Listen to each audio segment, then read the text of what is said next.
नमस्कार दोस्तों, स्वागत है आप सभी का आपके आरोही यूट्यूब चैनल पर।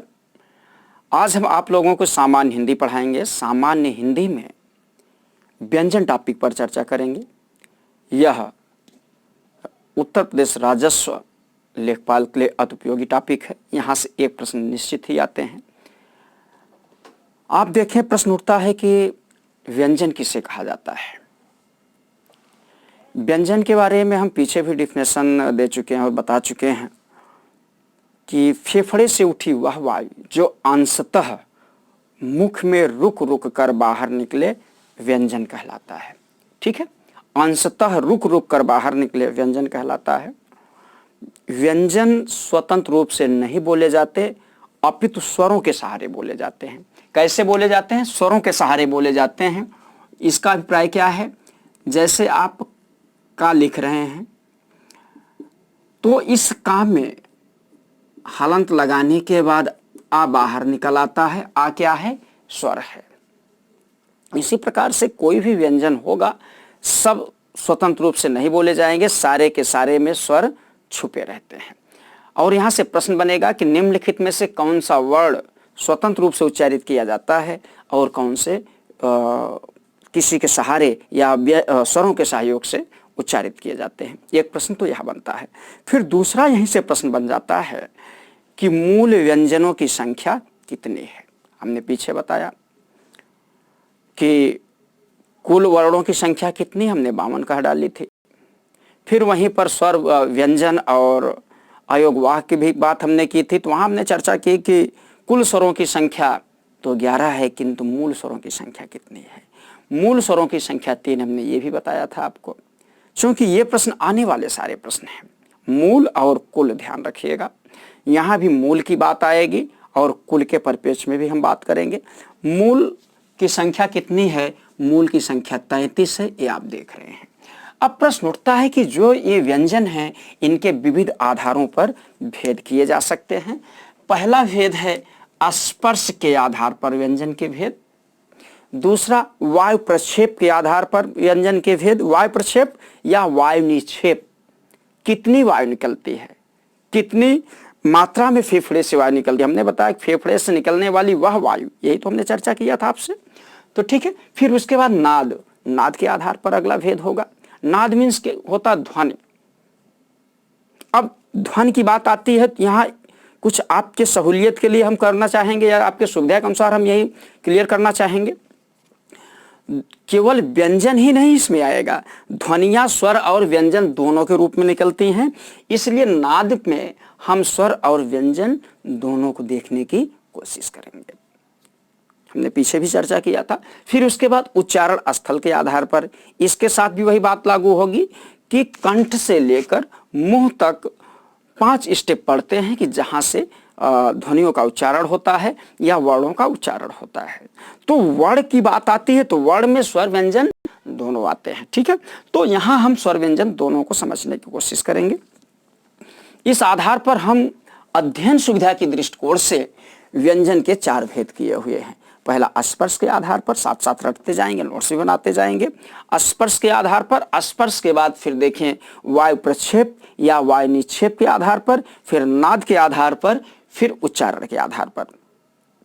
आइए अब हम एक एक पर चर्चा करते हैं। अब प्रश्न उठता है कि स्पर्श क्या है। जैसे हमने आपसे चर्चा किया कि कंठ से लेकर मुंह तक 5 स्टेप होते हैं। अब ऐसे हम बनाना चाहेंगे, क्योंकि जगह की कमी के कारण। ठीक है, ऐसे ये आपका कंठ है, फिर इसके बाद तालु है, फिर मूर्धा है, फिर आपका दांत, फिर इधर होंठ। इसके अतिरिक्त नासिका भी आएगी, किंतु यहाँ नासिका की प्रासंगिकता नहीं है, इसलिए भी नासिका पर हम चर्चा नहीं करेंगे। नासिक व्यंजन की बात होती है। तो अब ध्यान दें, जो फेफड़े से वायु उठ रही कंठ, ताल, मूर्धा और दांत को स्पर्श करते हुए, होंठ को स्पर्श करते हुए बाहर निकलती है, इसीलिए इसको स्पर्श व्यंजन कहते हैं। इनकी संख्या 25 होती है। 25 का अभिप्राय है का से लेकर मां तक पांच पांच की लाइन, जैसे आप देखें, हम अलग से फिर इसको बताएंगे। क ख ग घ अंगा, ये 5 लाइन है। तो 5 लाइन इसको क्या कहेंगे? का वर्ग कहेंगे। ये कहां से पांचों लाइनें निकलती हैं? कंठ से निकलती हैं। उसी प्रकार थोड़ा अपने अपने गले को स्पर्श करके समझेंगे, मेरे साथ पढ़ने का प्रयास करेंगे। फिर उसके थोड़ा ऊपर जैसे हमने चार्ट में बनाया हुआ चा, चा की लाइनों में च छ ज झ इया, ये 5 हैं। तो इसको आप चा होने की वजह से चा वर्ग कहेंगे। फिर अगला थोड़ा और आगे जाएंगे, मूर्धा, तालु के मूर्धा कहेंगे। इससे ट ठ ड ढ और ये 5 निकलेंगे, तो इसलिए इसको टा वर्ग कहते हैं। इसी प्रकार से ता वर्ग और पा वर्ग भी है। अब ये वर्ग में होने के कारण इनको आप वर्गीय व्यंजन कहते हैं, ध्यान रखिएगा।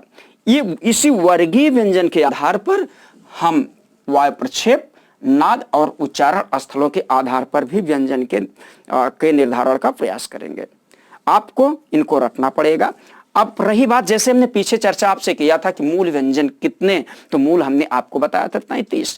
33 में 25 आपके स्पर्श हो गए या वर्गीय हो गए, ठीक है, 4 अंतस्थ हो गए और 4 ऊष्म हो गए। इस प्रकार से 25 5 30 3 33, 25 8 33, ये आपके मूल 33 व्यंजन हैं। शेष जोड़ के 2 द्विगुण हैं, ठीक है, और 4 संयुक्त व्यंजन हैं। इनके आधार पर व्यंजनों को हम आगे बढ़ाने की कोशिश करते हैं, उनको हम अलग अलग देखने की कोशिश करेंगे। और इस चार्ट में बहुत सारी बातें मुझे आपको बतानी हैं। इसी चार्ट में सारी बातें नहीं हो सकती, क्योंकि जगह की कमी है। और जब यही सारी बातें हम बताने की कोशिश करेंगे तो वीडियो बड़ा हो जाएगा और आप लोगों को देखने में भी असुविधा होगी। इसलिए शॉर्ट में हम यहाँ बताते चलते हैं, फिर यहाँ से छोटे छोटे यूनिट 2-2 5-5 मिनट की वीडियो बना के हम आपको बहुत सारी बातें यहाँ से बताएंगे, ठीक है। तो पहला स्पर्श के आधार पर आपने देखा, तो स्पर्श के आधार पर इनके व्यंजनों के 4 भेद किए गए। पहला कौन था? स्पर्श व्यंजन स्वयं, जिनकी संख्या हमने 25 बताया, और ये वर्गीय भी हैं। वर्गीय भी व्यंजन कहा जाता है। आपसे वर्गीय व्यंजन पूछे या आपसे स्पर्श व्यंजन पूछा जाए तो दोनों एक ही है, ठीक है। फिर इसके बाद अगला व्यंजन आपका है अंतस्थ व्यंजन। अब प्रश्न उठता है अंतस्थ व्यंजन किसे कहा जाता है? अंतस्थ व्यंजन अब यही है कि जिन व्यंजन वर्णों का उच्चारण करने में या ऐसे जो व्यंजन वर्ण स्वर और व्यंजन के बीच की स्थिति होती है, आधा स्वर आधा व्यंजन, ठीक है, उसे आप अर्धस्वर कहते हैं। तो ये अंतस्थ व्यंजन जो होते हैं इसको अर्धस्वर भी बोला जाता है और इन्हें अंतस्थ भी बोला जाता है। इनकी संख्या 4 है। 4 में आपने यहां देखा या र ला वा, ठीक है, या र ला वा, इनकी संख्या 4। इसको आप कई नामों से जानते हैं, हम यहाँ थोड़ा सा आपको परिचय कराना चाहेंगे। देखिए या रा ला वा, ये आपके 4 हैं। इन 4 में ध्यान रखेंगे, इन 4 में या और वा, इन दोनों को आप अर्धस्वर कहते हैं। तभी हमने कहा इनको अर्धस्वर भी कहा जाता है। आपसे पूछा भी जाता है कि अर्धस्वर किसे कहा जाता है, तो या और वा को कहा जाता है। इन 4 को अंतस्थ कहा जाता है, किंतु या और वा को अर्धस्वर भी कहा जाता है। इसके अतिरिक्त या को और क्या क्या कहा जाता है? आपने देखा एक अंतस्थ कहा जाता है, एक अर्धस्वर कहा जाता है, 2। इसके अतिरिक्त अब इसी या को इस चार्ट के माध्यम से देखें, अल्प प्राण भी कहा जाता है। देख रहे हैं, अल्प प्राण भी कहा जाता है और इसी या को घोष भी कहा जाता है। और इसी या को ताल से उच्चारित होने के कारण ये देखें, यह लिखा है तालव्य भी कहा जा सकता है जाता है। तो यहां हम आपको यह बताने का प्रयास कर रहे हैं कि वर्ण एक है, वर्ण एक है, उसी वर्ण से अनेक प्रश्न आपसे बनेंगे। जब हम प्रश्नों पर व्याख्या करेंगे, प्रश्नों पर हम डिस्कशन करेंगे, प्रश्न सॉल्व करवाएंगे, तो इस प्रकार से हम आपके साथ डिस्कस करेंगे ताकि आपका एक प्रश्न भी गलत ना हो, ठीक है। आइए देखते हैं। फिर अगला है ऊष्म व्यंजन। अब प्रश्न उठता है ऊष्म व्यंजन किसे कहा जाता है?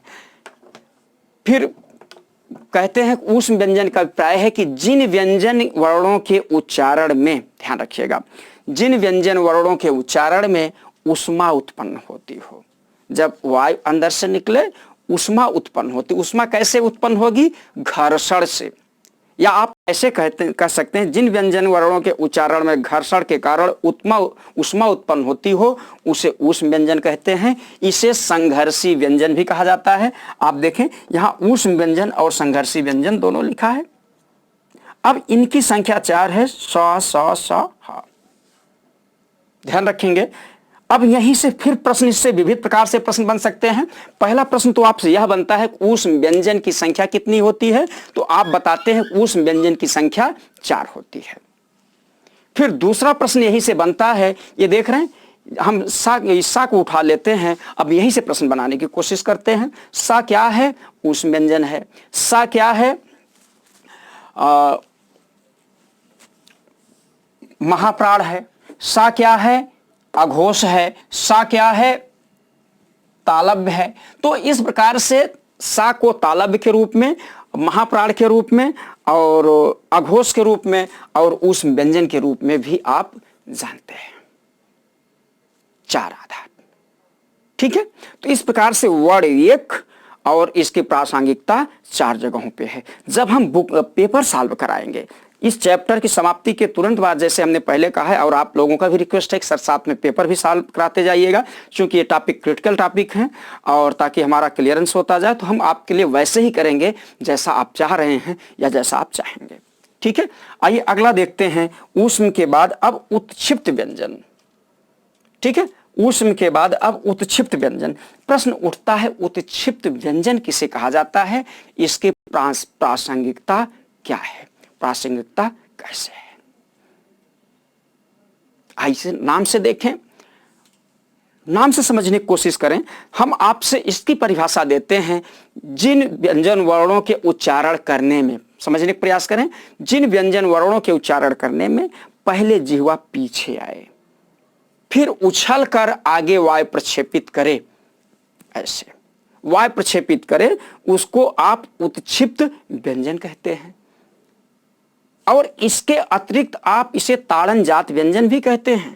ताड़न जात, जैसे मैं आपको कहूं, उठो बैठो, उठो बैठो, एक बार आगे एक बार पीछे, एक बार आगे एक बार पीछे, तो आप कहेंगे क्या सर क्या ताड़ना दे रहे हैं, क्या ताड़ना दे रहे हैं। ताड़ना भी कष्ट का एक पर्याय है, तो क्या ताड़ना दे रहे हैं। हम कहे बेटा ताड़ना नहीं दे रहे हैं, ये तो नियम है प्रकृति का, आना जाना आना जाना। तो इसीलिए उत्क्षिप्त व्यंजन को समझने की कोशिश करें कि जिन व्यंजन वर्णों के उच्चारण करने में जिह्वा पहले पीछे जाए फिर आगे जाए, उसे उत्क्षिप्त व्यंजन कहते हैं। इसको द्विगुण व्यंजन भी कहते हैं।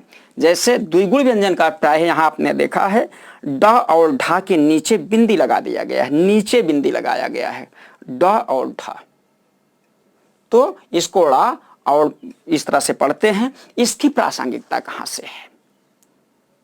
जैसे आप लिखते हैं डाक, हम कहां लिख डालें, आइए यही देखते हैं।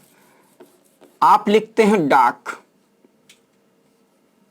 लिख लिए डाक, डाक लिखे, डा इसमें है, लेकिन वहीं आप जब लिखते हैं सड़क, तो इसकी प्रासंगिकता वर्तनी शुद्धि में ज्यादा है, पहली बात। दूसरी बात, आपसे ऐसे पूछ लिया जाए कि निम्नलिखित में कौन सा द्विगुण व्यंजन है, फिर वहीं आपसे पूछा जाता लिखिए मेढक, लिखिए पढ़, लिखिए चढ़, तो मेढक लिखते कैसे आप हैं, ये वर्तनी पूछी जाती है, यहां नीचे बिंदी नहीं रहेगा। लेकिन जहां पढ़ने की बात आएगी तो वहां आप करेंगे पढ़ चढ़, ऐसे, ठीक है। तो अब आप समझ गए होंगे कि इसकी प्रासंगिकता वर्तनी में ज्यादा है, वर्तनी शुद्धि में जाता है। इसके अतिरिक्त सीधे तो एक प्रश्न आपसे पूछे ही जाएंगे, द्विगुण व्यंजन, उत्क्षिप्त व्यंजन या ताड़न जात व्यंजन के नाम से आप जानते हैं। दोहरा गुण होने के कारण द्विगुण, उछल के पीछे आने के कारण उत्क्षिप्त, ठीक है, और आगे पीछे आने की वजह से ताड़ना से ताड़न जात। आइए अगला देखते हैं। अब प्रश्न उठता है, वायु प्रक्षेप के आधार पर व्यंजन के 2 भेद होते हैं। वायु प्रक्षेप, प्रक्षेप माने निकलना, निक्षेप, ठीक है, इसमें है कि वायु किस आधार पर, अगर अधिक वायु निकलती है मुख से तो महाप्राण और कम निकलती है तो अल्प प्राण। इस प्रकार से वायु प्रक्षेप के आधार पर व्यंजन के दो भेद किए गए हैं। आप ये देखें, अल्प प्राण और महाप्राण। ठीक है, दो भेद।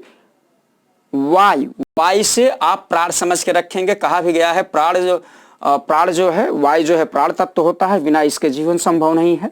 तो वायु प्रक्षेप के आधार पर दो, अल्प प्राण और महाप्राण। अब अल्प प्राण व्यंजन की संख्या 19 और महाप्राण व्यंजन की संख्या 14। पहले तो आप ऐसे समझने की कोशिश करें। अब प्रश्न उठता है, अल्प प्राण किसे कहा जाता है? अल्प प्राण, अब इसकी परिभाषा है, जिन व्यंजन वर्णों के उच्चारण करने में अल्प मात्रा में वायु प्रक्षेपित हो या कम मात्रा में वायु बाहर निकले, उसे आप अल्प प्राण कहते हैं। इनकी संख्या 19 होती है। अब प्रश्न उठता है, 19 कौन कौन से हैं?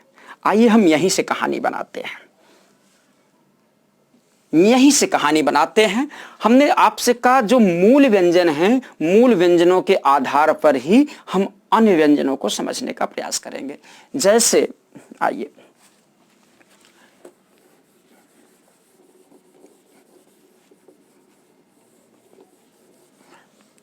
ठीक है, आप देखें, हम थोड़ा सा यहां लिखना चाहें, क ख ग घ अंग।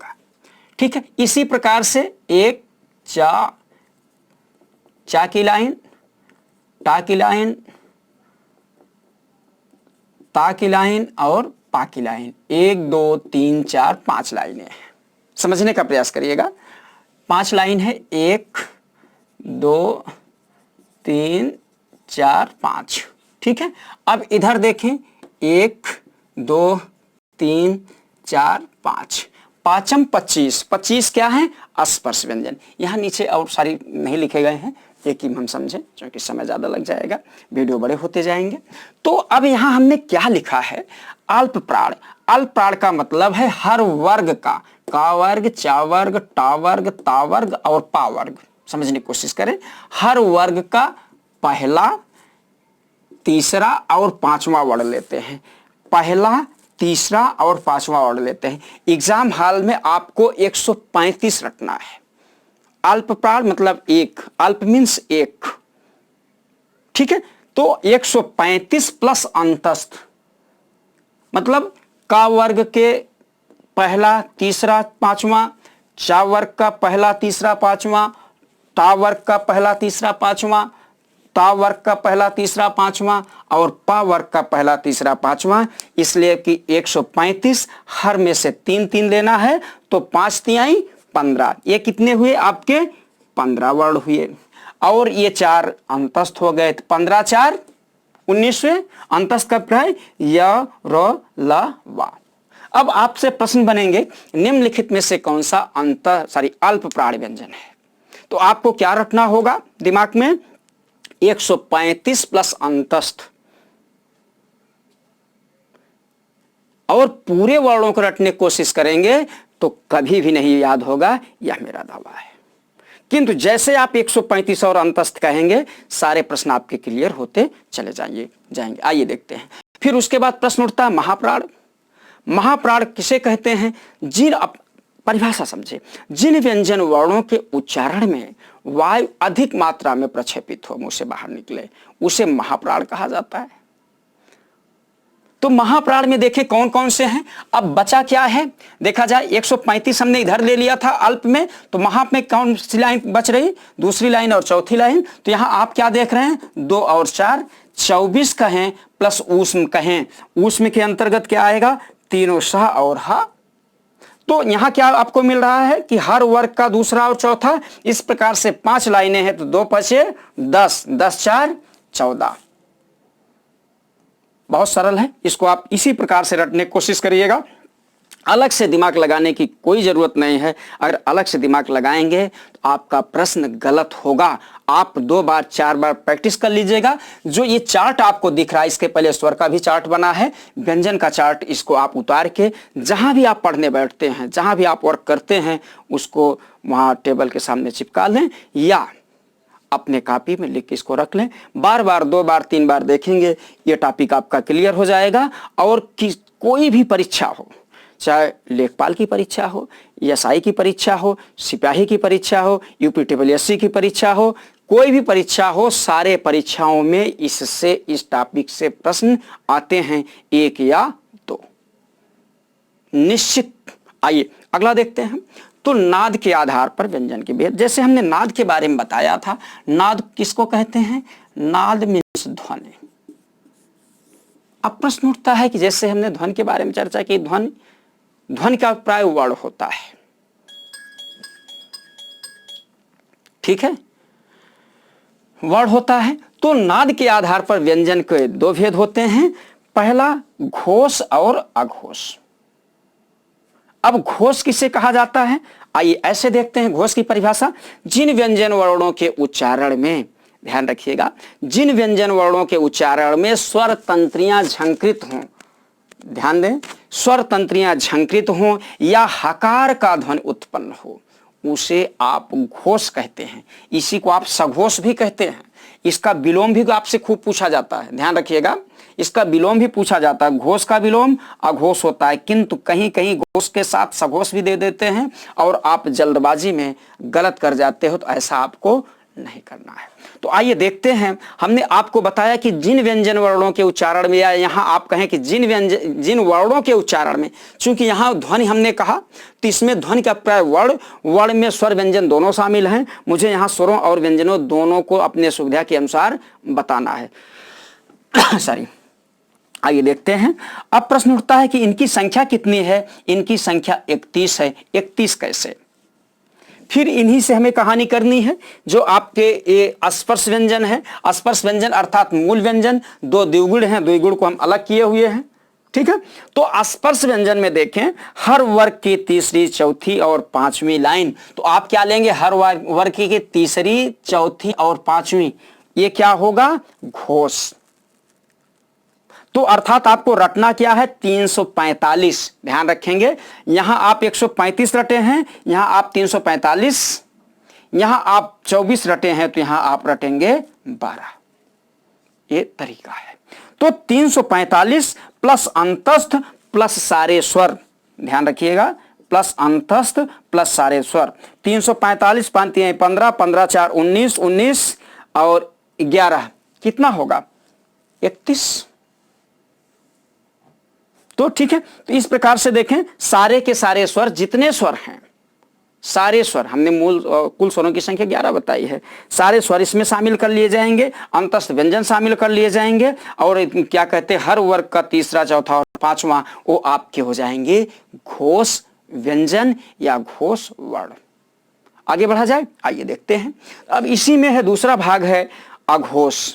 इसको हम ऐसे कह सकते हैं, जिन व्यंजन वर्णों के उच्चारण में स्वर तंत्रियां झंकृत ना हो, या जिन व्यंजन वर्णों के उच्चारण में हकार का ध्वनि ना आए, ठीक है, तो उसे आप क्या कहते हैं? अघोष कहते हैं। बहुत ही सरल है। यहां एक बात और जोड़ना था, घोष में हा भी है, ऊष्म का एक अक्षर हा है, ये भी, इसमें भी हकार का ध्वनि आता है, इस आधार पर इसको डिवाइड किया गया है। तो अब इसमें देखें, जिन व्यंजन वर्णों के उच्चारण में हकार की ध्वनि उत्पन्न ना होती हो, उसे आप क्या कहते हैं? अघोष कहते हैं। इनकी संख्या कितनी? 13 है। 13 में हर वर्ग का पहला और दूसरा, हर वर्ग का पहला दूसरा, 10 ए हो गया, 3 ए हो गया, 13 हो गया। इस प्रकार से आप नाद के आधार पर व्यंजन वर्णों के उच्चारण की बात करते हैं। आइए, जो आपके अभी तक के सबसे क्रिटिकल टॉपिक होने वाले हैं, उस पर हम थोड़ी सी चर्चा कर लेते हैं। अब प्रश्न उठता है, उच्चारण स्थल के आधार पर मेरे साथ आप पढ़ने का प्रयास करेंगे। हालांकि यहां सूत्र दिया गया है, सूत्र के माध्यम से भी आप कर सकते हैं, सूत्र भी आपसे पूछा जाता है, किंतु 25 तो हम ऐसे पढ़ लें। जैसे हमने आपसे चर्चा किया था कि कंठ से लेके मुंह तक 5 स्टेप हमारे हैं। अब यहां से पढ़ें, अपने कंठ को पकड़ें, आप का वाली लाइन स्मरण करें, थोड़ा ऊपर जाएं, ताल को चा वाली लाइन देखें, थोड़ा और ऊपर जाएं, टा वाली लाइन देखें, और ऊपर जाएं दांत के पास तो ता वाली लाइन, और होंठ के पास जाएं तो पा वाली लाइन। इस प्रकार से का, चा, टा, ता, ठीक है, पा, पाचम 25, 25 कंठ से का। ठीक है, तो इसी प्रकार से यहां और चीजें आपसे जुड़ी हैं। फिर इनके साथ ये 33 मूल और 11 स्वर, 44 के साथ काम मुझे करना है। आइए देखें, पहला है कंठ से कौन कौन से वर्ड उच्चारित किए जाते हैं। कंठ से पूछा भी जाता निम्नलिखित में से कौन से कंठ से उच्चारित होते हैं। तो इसके लिए एक सूत्र है, अकुह विसर्जन नाम कंठा।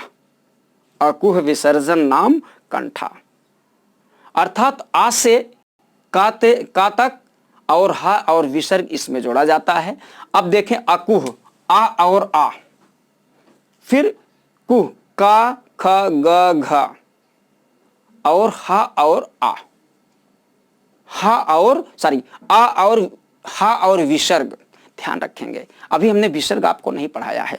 विसर्ग पढ़ाते समय आपसे हम कहेंगे कि विसर्ग का उच्चारण करते समय उसका उच्चारण ध्वनि हा की तरह होता है। जैसे आप कहते हैं स्वतः, अतः, प्रातः कहते हैं, तो यहाँ हा का उच्चारण होता है।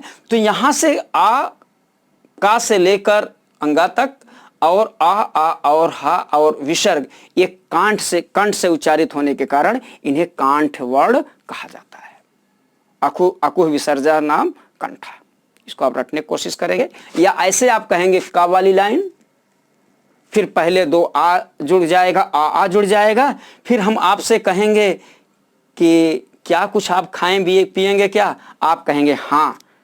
हम कहेंगे क्या खाएंगे, कोई कहेगा हाँ, कोई इंग्लिश मीडियम होगा कहेगा यस, फिर कोई कहेगा हिंदी मीडियम वाला कहेगा रस, इंग्लिश वाले कहेंगे लस, लस मीन्स लस्सी। हम कहेंगे बस सब कुछ हो गया, अब कुछ नहीं, मेरा मकसद पूरा हुआ। आइए बेटा देखते हैं। तो अगला है, तो ताल से उच्चारित होने के कारण तालब कहा जाए। ईच यशः नाम तालु, ईच यशः नाम तालु। तो ई से चा तक या और ये तालब सा ध्यान रखेंगे। ईश यचा नाम तालु, इसको रट लेंगे आप लोग। ईच यशः नाम तालु, या इसमें ई और च छ ज झ इया या और सा।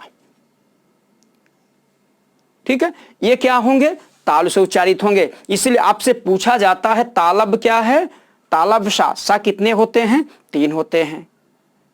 हम पूछते हैं कौन, तो आप कहते हैं बड़ा वाला सा, बीच वाला सा और छोटा सा। मुझे क्या मालूम बड़ा कौन हो, कहीं ऐसा पढ़ा गया है क्या। आपको ऐसे बताना चाहिए, तालब सा, मूर्धन सा और दंत सा। दांत से उच्चारित होने के दंत सा। फिर और कोई शरीफ बहुत लड़का मिल जाता है, कहता हमारा वाला सा, शरीफ वाला सा, सलजम वाला सा, वो कोई सा नहीं। आगे बढ़ें, तो ता, हाँ, मूर्धन्य वर्ण मूर्धा से उच्चारित होने के कारण, मूर्धन्य किसे कहा जाता है, जैसे हमने कहा एक तो तीसरे स्टेप पे मूर्धा होता है नीचे से, तो इसमें टा से लेकर रा तक। तो अब इसमें सूत्र क्या है, ऋतु रसः नाम मूर्धा, ऋतु रसः नाम मूर्धा।